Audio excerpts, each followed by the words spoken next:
Right now, everyone's talking about NIL, name, image, and likeness.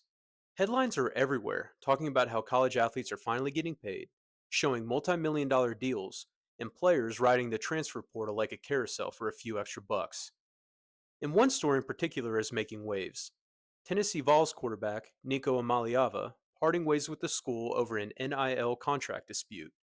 Nico's current NIL deal was valued at around $2.1 million, which was agreed to before he ever even took a collegiate snap. His camp was demanding double, Tennessee wouldn't budge, and eventually the two parties went their separate ways. This has fed into the narrative that these young athletes have become selfish and entitled, often putting their monetary gain over the betterment of the team. Prima donnas chasing paydays, they say. But there's a bigger, more important story here, and it's all about the money. In this video, we're going to break down the business and money of NIL, the massive imbalance in who gets paid, and how this whole thing ties back to decades of college athletes being locked out of the wealth that they helped create. The thing about anything in life is it's a pendulum. It's always swinging from one extreme to the other. We can never seem to find the balance thanks to this thing called momentum. You see, NCAA leadership long argued that the player's salary was a free education, as athletic directors were drumming up multi-million-dollar TV deals.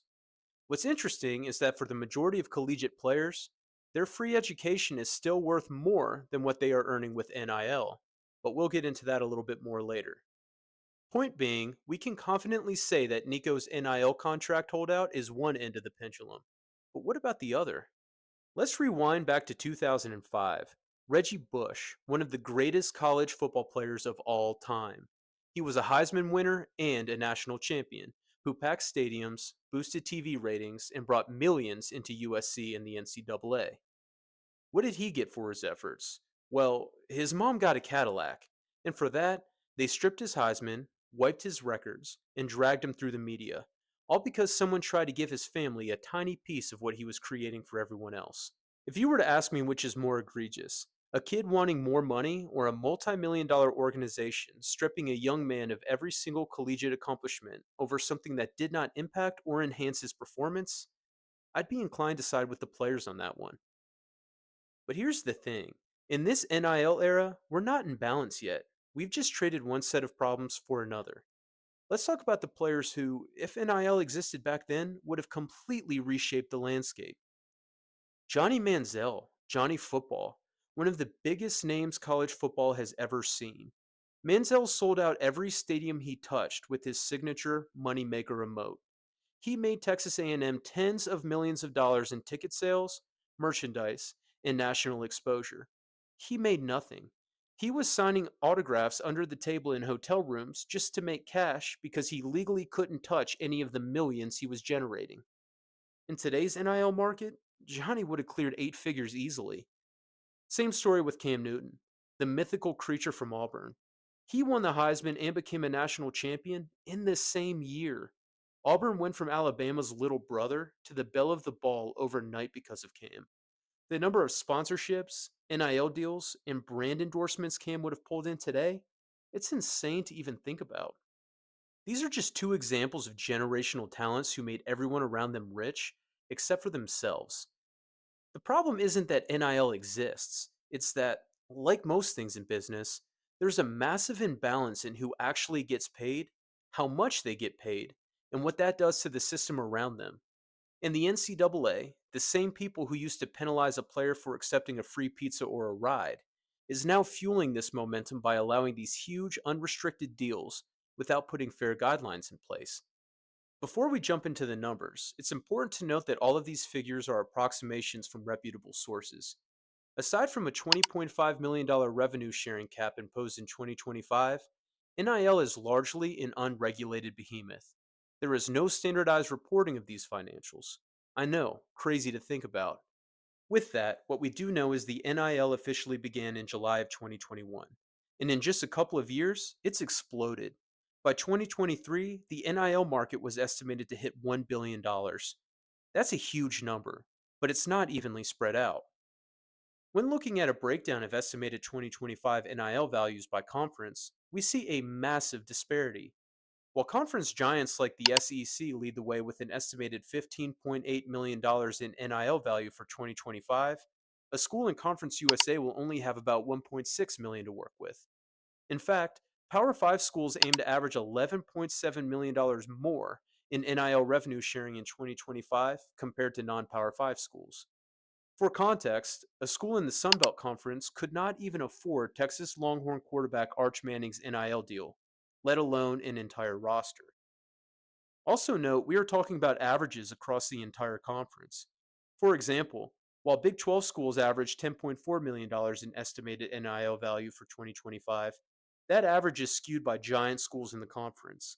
A school like Central Florida is poised to only have $5.7 million in NIL value for 2025. That's nearly half of the conference average. In other words, if you aren't at a blue chip school within a blue chip conference, the reality is there isn't much NIL money floating around. Most people think these NIL deals are huge across the board. The truth is, they are not. Since 2024, nearly 50% of all NIL deals are between $0 and $100 per transaction. Conversely, only 6.1% of NIL transactions exceed $10,000, let alone millions. Since 2024, the median NIL transaction was $100, with the average being just north of $4,000. What does this mean? Well, when there's a huge gap between the median and the average of a dataset, we can infer that the bulk of transactions are sitting closer to $100, and a few outliers are drawing the average up. The same thing can be said about NIL total earnings. The median since 2024 was $1,250 compared to an average of just north of $36,000. Again, we have outliers drawing these averages up. The truth is, the top athletes at the top conferences at the top schools within each conference are making NIL appear much more lucrative than it truly is. The top 0.1% is painting a storybook tale that just isn't reality for most. Sound familiar? To expand on this, we can look at the top NIL deals by player for 2025.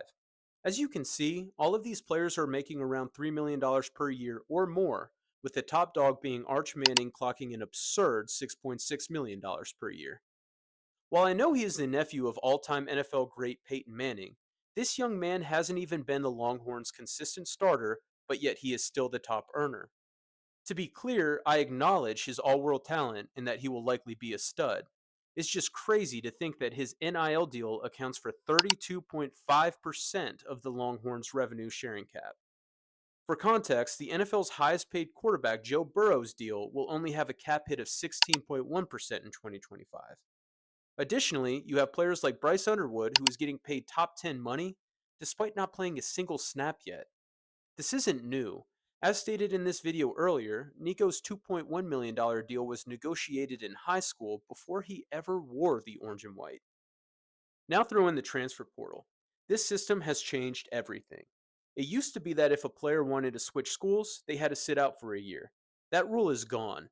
Schools tried to contest this, and the courts ruled in the favor of the players. The cat is out of the bag. Now players can transfer schools without sitting out and chase the biggest NIL offers, and it's completely reshaped college sports. According to the NCAA, over 20% of Division I football players entered the transfer portal in 2023 alone. Top players are being poached. Teams are losing key starters overnight. And for the average player, it creates a dangerous cycle.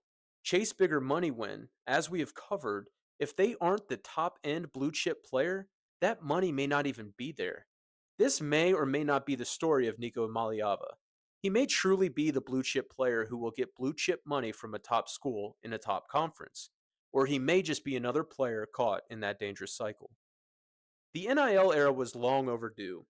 College athletes deserve a cut of the money that they generate, but just like everything else, it hasn't solved the deeper issues. It's just swung the pendulum. A few stars at the top are making life-changing money. Everyone else is fighting for scraps. And the schools, boosters, and media companies, they're still making millions. So before you buy into the headlines about spoiled college athletes ruining the game, look at the numbers, follow the money, because like always, it's a business first and everything else is second. If you like this breakdown, hit subscribe, click the like button, and drop a comment. We cover the real ways businesses operate and make money. Plenty more like this to come.